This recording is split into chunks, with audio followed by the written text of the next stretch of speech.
Voilà, frères et sœurs, nous fêtons aujourd'hui donc la solennité de l'Ascension. L'Ascension, c'est quoi? 40 jours après Pâques, Jésus qui monte dans la gloire du ciel, qui s'est élevé, il s'est auto-élevé, puisqu'il est Dieu, à la différence de l'Assomption, 15 août, où Marie a été élevée, elle ne s'est pas élevée dans la gloire du ciel. Aujourd'hui, nous fêtons l'Ascension, c'est le Christ qui s'élève dans la gloire du ciel pour entrer dans son âme et dans son corps de ressuscité. 40 jours entre Pâques et aujourd'hui, et puis aujourd'hui commence cette grande neuvaine à l'Esprit Saint, puisque dans 10 jours, nous fêterons l'envoi de l'Esprit Saint, le don de l'Esprit Saint à toute l'Église à la Pentecôte. Quand nous prions le chapelet, deuxième mystère glorieux, l'Ascension, nous disons fruit du mystère, l'espérance. Et donc le fruit à demander aujourd'hui, c'est l'espérance. Alors il y a plein de modalités d'espérance, j'en relèverai deux. Ce sera les 2 points de mon homélie. Première espérance, c'est l'espérance du ciel. Évidemment, Jésus monte dans la gloire du ciel pour nous introduire, nous aussi, dans cette gloire du ciel un jour. Nous n'y sommes pas encore, mais le Christ, qui est la tête de l'Église, et donc la tête de l'Église, qui est le corps du Christ. On parle du Christ total, tête, c'est Jésus, et le reste des membres, c'est nous. Donc à l'Ascension, on fait quoi? On fait Jésus, la tête de l'Église, qui est entré dans la gloire du ciel, alors que le reste du corps n'est pas encore dans la gloire du ciel. Je sais pas, moi ça me fait penser à la grande vadrouille. Tout de suite là, on redresse sa tête. Vous vous souvenez de la scène de la grande vadrouille où Louis de Funès et Bourvil sont dans les bains turcs, et Louis de Funès recherche Big Moustache. C'est Bourvil ou Louis de Funès qui recherche Big Moustache? Je ne sais plus, l'un des deux, peu importe. Vous vous souvenez de ça? Il est dans les bains turcs, donc il y a de la fumée partout, de la vapeur, et il est en dessous en train de regarder. Puis il voit un gars, il se relève, il le voit avec une grosse moustache, puis il chante le chant qui est la chanson de reconnaissance, là, He for you and you for me. Et le gars le regarde avec un air complètement bizarre, et puis il se rebaisse, il va chercher un autre. Vous vous souvenez de ça ou pas? Bon, il faut absolument vous regarder La Grande Vadrouille, qui est un mystère théologique de haut vol, qui nous fait entrer dans le mystère de l'Ascension. Parce que quand il a trouvé Big Moustache, il a la tête au-dessus de la vapeur et le reste du corps est dans la fumée.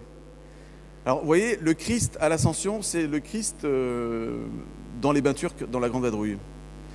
La tête de l'Église est au-dessus de la fumée, dans la gloire du ciel, tandis que le reste du corps, c'est nous, nous sommes encore dans les fumées du bain turc de cette vie d'ici-bas. D'accord? L'Ascension, c'est quoi du coup? C'est Jésus qui entre dans la gloire du ciel, la tête qui entre dans la gloire du ciel, pour que tous les membres du corps de l'Église puissent un jour aussi entrer dans cette gloire du ciel.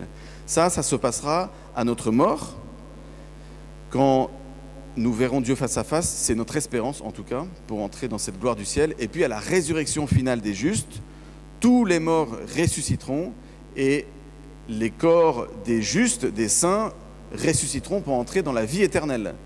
Et là, alors là, ce sera plus du tout la grande vadrouille, ce sera, tout le monde sera carrément au-dessus des fumées des bains turcs. On sera tous tête et membres dans la gloire du ciel. Alors cette espérance que nous avons au fond du corps et au fond du cœur, c'est aujourd'hui que nous la célébrons et c'est aujourd'hui que nous la contemplons. L'Ascension, elle a quelque chose de très spécifique, cette fête de l'Ascension. Outre le fait que ça nous donne un jour de congé, c'est cette fête de l'espérance. La résurrection, c'est la fête de la foi, si vous voulez, c'est le grand cadeau qui est donné à la résurrection, c'est la foi. Le grand cadeau qui sera donné à la Pentecôte dans 10 jours, c'est la charité. Le grand cadeau qui nous est donné aujourd'hui à l'Ascension, c'est l'espérance. Et en 5 jours, vous balayez les 3 vertus théologales par lesquelles nous sommes unis à Dieu. Les vertus théologales, c'est une espèce d'une prise à 3 broches qui vous branche à Dieu directement. C'est par la foi, l'espérance et la charité que nous sommes en communion avec Dieu. Et bien aujourd'hui, l'Ascension, c'est la broche de l'espérance qui nous est donnée. Saint Paul parle dans son épître, dans l'épître aux Hébreux, il parle de l'espérance comme d'une ancre jetée dans la mer, qui fait que vous êtes accrochés à Dieu, accrochés au ciel, malgré les tourments des flots. Donc la première espérance, c'est l'espérance du ciel. Demandons la grâce d'avoir les yeux tournés vers le ciel. Repensez à Big Moustache, et puis vous souviendrez de ça. Tournez vers le ciel. Pensez à ce vers quoi nous allons tous. Pensez aux fins dernières. Pensez au jugement dernier, qui est un jugement de miséricorde. C'est une bonne nouvelle. Ayons les yeux tournés vers le ciel. C'est ce vers quoi nous allons tous, quoi. Je connais que personne qui va partir en vacances à une destination et qui ne pense pas à la destination à laquelle il va aller. On fait ses bagages, certes, mais il y a un moment, on va penser à ce vers quoi nous allons. On s'imagine, on achète le guide du routard ou le guide vert ou je ne sais pas trop quoi. On y réfléchit, on y pense, on se prépare, on commence déjà à rêver. Le 80% des joies des vacances, c'est avant de partir, je trouve, non ? On y pense, on rêve, bon. Voilà. Pensons au ciel. Pensons à cette gloire du ciel que Jésus a reçue en s'élevant dans la gloire du ciel à l'ascension et qui veut nous donner à tous. C'est la promesse, c'est le cœur de notre espérance. Deuxième espérance, on peut avoir la sensation que Jésus nous abandonne à l'ascension. C'est peut-être ça qui peut peut-être nous guetter, vous voyez. Pourquoi il est parti ? Souvenez-vous à la résurrection, quand Jésus s'approche de Marie-Madeleine, Jésus lui dit quelque chose de très étonnant. Il lui dit « Ne me touche pas. Ne me touche pas. » Pourtant, 8 jours après, à Thomas, il dit quoi ? « Touche-moi. Mets ta main dans mon côté, touche mes plaies, sois croyant. » Et puis là, aujourd'hui, à l'Ascension, Jésus part et les lectures nous disent qu'en fait, ils repartirent tout joyeux. Les apôtres repartirent tout joyeux pour annoncer la bonne nouvelle. Il s'est passé quelque chose d'important pendant ces 40 jours, entre Pâques et l'Ascension. Jésus a enseigné, a préparé ses apôtres, ses disciples, ses amis, à le recevoir dans une modalité nouvelle, une présence nouvelle. À l'Ascension, Jésus nous quitte dans sa présence historique visible. Mais il ne nous abandonne pas. Ça, il y a bien une espérance à recevoir aujourd'hui, c'est l'espérance, c'est la deuxième espérance dont je voulais vous parler, c'est l'espérance de la proximité. Jésus part au ciel pour se faire encore plus proche de nous. Ceux qui ont l'impression d'être abandonnés, ceux qui souffrent d'abandon dans leur vie, cette fête de l'Ascension est pour vous, elle est pour nous. L'Ascension, c'est la fête de Jésus qui va se rendre proche d'une manière toute nouvelle de nous.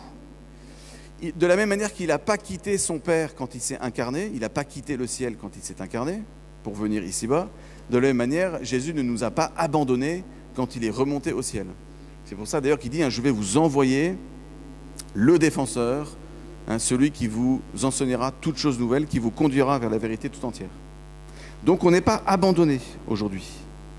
En fait, Jésus entre dans le Saint des Saints, c'est ce que nous avons entendu de la deuxième lecture, il entre dans le Saint des Saints comme grand prêtre, c'est ce que nous fêtons donc à l'Ascension, il rentre dans la gloire du ciel. Le Saint des Saints, c'était ce lieu où le grand prêtre pénétrait une fois par an seulement.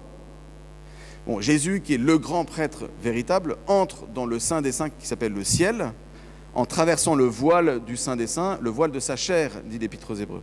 Il est entré dans la chair, à l'incarnation, pour emmener à travers sa chair tout le corps de l'Église, nous tous, pour nous faire entrer dans la gloire du ciel à la fin des temps.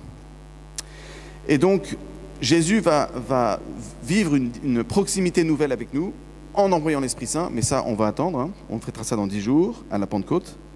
Mais il vient se révéler à nous comme celui qui est le plus proche des proches. Je ne vous appelle plus serviteur, je vous appelle mes amis. Comme on dit en espagnol, je ne parle pas espagnol, mais j'ai déjà entendu l'expression « mi casa es tu casa ». C'est ça, non? Parce qu'il y en a qui parlent espagnol. Ça veut dire « ma maison, c'est ta maison ». Quand Jésus entre dans sa maison dans la gloire du ciel, il nous dit à l'Ascension « dorénavant, ma maison, c'est ta maison ».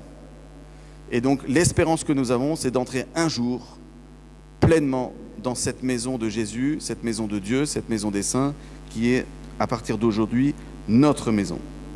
Et cette intimité, du coup, du Christ, elle va se nouer à travers un Christ qui continue à souffrir dans les membres du corps de l'Église. On pourrait s'imaginer que Jésus, en entrant dans la gloire du ciel à l'Ascension, prend la poudre escampette et se dit « bon, maintenant c'est bon, j'ai terminé, j'ai fait mon job, maintenant à vous de travailler ». En fait, il entre dans la gloire pour nous tirer, nous aussi, dans la gloire, mais aussi pour continuer à souffrir à travers les membres de l'Église. C'est pour ça que Jésus, ressuscité, va dire à saint Paul, « Saul, Saul, pourquoi me persécutes-tu » Ou il va dire dans l'Évangile, « J'avais faim et vous m'avez donné à manger ». Ça veut dire que Jésus reste présent dans les membres de son corps et il continue à souffrir, à compatir avec nous à travers les membres souffrants de son corps. Donc, l'ascension, c'est tout sauf Jésus qui part et qui nous dit « Goodbye, on se reverra à la fin des temps ». C'est Jésus qui entre dans la gloire du ciel pour tirer son corps avec lui, c'est nous, et Jésus qui se fait proche de nous en envoyant l'Esprit Saint que nous recevrons dans 10 jours à la Pentecôte. Alors je vous propose de demander la grâce au Seigneur de vivre de cette proximité, de nourrir cette proximité avec le Seigneur. Proximité, vous voyez, hier le pape a rencontré un groupe au Vatican et il leur a dit la chose suivante, c'était hier, hein, c'est pas très loin, hein. Il leur a dit, allez-y, salissez-vous les mains, prenez des risques en allant dans les périphéries. C'est son grand thème, hein. Salissez-vous les mains. La proximité en fait du Christ pour son Église, pour nous, c'est un Dieu qui se salit les mains. Vous voyez, c'est ce que le Saint-Père a souvent dit, hein, je préfère une Église sale, crottée dans la boue, qu'une Église de pure, toute propre, mais qui n'est pas en proximité avec les gens. L'Ascension, c'est la fête du Christ qui se salit les mains. Il entre dans la gloire du ciel pour mieux se salir les mains en envoyant l'Esprit Saint et en vivant de cette proximité nouvelle avec son peuple. On va demander la grâce au Seigneur de vivre de l'ascension. 1. En regardant la grande vadrouille. 2. En demandant une proximité particulière avec les gens. Vous pouvez aller visiter un pauvre, par exemple, ou une personne hospitalisée, seule, la grand-mère qui est pénible, mais bon, qui est toute seule, la belle-mère qui est encore plus pénible, mais elle est toute seule. Bon, on peut aller la visiter. Nous, on n'en a pas, donc on a des grand-mères, mais on n'a pas de belle-mère. Mais vous voyez, c'est cette proximité nouvelle qu'on inaugure à l'Ascension, en fait, nous sommes appelés à la vivre. Je vais vous donner un petit témoignage, j'ai terminé par là. Je suis allé visiter un paroissien qui est hospitalisé en ce moment. Et j'étais très touché, d'abord de la joie que j'ai reçue, c'est un cadeau du Seigneur, hein, en prenant du temps pour le visiter. Et puis, j'ai vu 2 paroissiens. Et ils ne le savaient pas, hein, moi non plus d'ailleurs. Mais au moment où j'ai quitté l'hôpital, j'ai vu une paroissienne arriver pour visiter ce même paroissien, hospitalisé. Et puis sur mon chemin du retour, j'ai vu un autre paroissien qui lui aussi allait visiter ce paroissien hospitalisé. Et ça, c'est le mystère de l'Ascension. L'Ascension, c'est pas on s'en va au loin, c'est on s'en va pour avec l'Esprit Saint, se rapprocher des gens. C'est tout simple, hein, mais ça donne beaucoup de joie et c'est peut-être quelque chose que nous pouvons vivre par ce mystère de l'Ascension. On va demander la grâce au Seigneur de nous salir les mains par la proximité, l'espérance du ciel, l'espérance d'une proximité toute nouvelle auprès des gens. Voilà. Et le Seigneur nous donnera cette joie qui habitait le cœur des apôtres et qui sont repartis tout joyeux en voyant le Christ partir dans la gloire du ciel. Amen.